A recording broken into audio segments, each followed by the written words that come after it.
சிங்கம் எப்படி பண்ணும்? சிங்கம் என்ன சாப்பிடும்? சிங்கம் என்ன சாப்பிடும்? முயல், மாமிசம், மானு, குதிரை, அதுக்கு என்னெல்லாம் வேட்டையாடுமோ அதெல்லாம் முடிச்சு சாப்பிடும். சிங்கம் இருக்கல, ஒரு பெரிய காட்டுல ஒரு சிங்கம் இருந்துச்சாமோ. இந்த சிங்கம் வந்தாவே எல்லாரும் பயந்துப்பாங்க. ஏன் தெரியுமா? ஒரு சிங்கம் போச்சுன்னா ஒரு இல்ல ஒரு போய் ஒரு மானை பூச்சி டபக்கு பூச்சி பாதி சாப்பிட்டுருவோமா. முயல், அதுக்கப்புறம் எருமை, ஜீப்ரா, அந்த மாதிரி என்னெல்லாம் கிடைக்கும். காட்டெருமை இருக்கு, ஆமா சாப்பிடும். புளிய மாதிரி என்னெல்லாம் கிடைக்குமோ அதெல்லாம் வந்து போய் வேட்டையாடும். சாப்பிடுமா? சரி, சரி, ஓகே.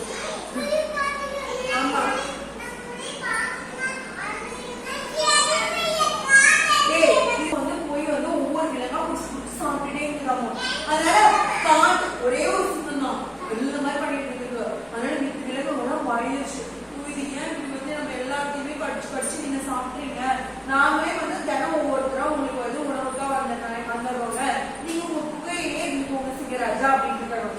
சிங்கராஜா யோசிச்சு இது கூட நல்ல ஐடியா தானே, நான் வெளியே வந்து வேட்டையாடி சாப்பிடணும், நடந்து வரணும், ஓடணும், இது நான் ஜம்முன்னு வீட்லயே இருந்தேன், நீங்க எனக்கு சாப்பாடு கொண்டு வந்துருக்கீங்களா, ஆஹா சுவை சுவை அருமை அருமை அப்படின்னு சொன்னான். சரின்னு சொல்லிட்டு தினம் ஒவ்வொரு நாள் வந்து வரி குதிரை போகும், ஒரு நாள் குதிரை, ஒரு நாள் மாடு, ஒரு நாள் முயல், இந்த மாதிரி ஒவ்வொரு நாளும் ஒவ்வொன்று போயிட்டே இருக்காமோ. அந்த ஆமா ஒரு நாள் வந்து குட்டி முயலாமா.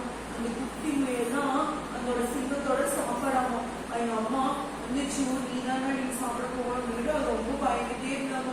ஐயோ நான் போக மாட்டேன் அப்படின்னு அழுதுட்டே இருந்தாங்க. இல்ல நீங்க ராஜா சொல்லிருக்காரு, என்ன நம்ம எல்லாருக்குமே பிடிச்சி சாப்பிடுவாரு அப்படின்ட்டு. அதுவும் பயந்துட்டே சரி அப்படின்னு சொல்லிட்டு மெதுவா போச்சோமா. யோசிச்சுட்டே போச்சோமா, எப்படி அந்த சிங்கராஜா தப்பிக்கிறது, எப்படி தப்பிக்கிறது அப்படின்னு யோசிச்சுட்டே போச்சோமா. அப்போ ரொம்ப லேட்டா போச்சோமா. சிங்கராஜா ரொம்ப கோபக்காரன், ஆல்ரெடி ரொம்ப கோபமா இருந்தாரம்மா. அப்புறம் ரொம்ப பசியான ஆயிடுச்சோமா. இந்த மேல அப்படியே பிடிச்சோமா.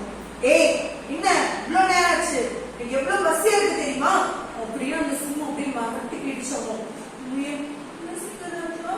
சிங்கராஜா அங்க உங்களை மாதிரியும் இன்னொரு சிங்கராஜாவை பார்த்தனா, அதனாலதான் சிங்கராஜா லேட் ஆயிடுச்சு.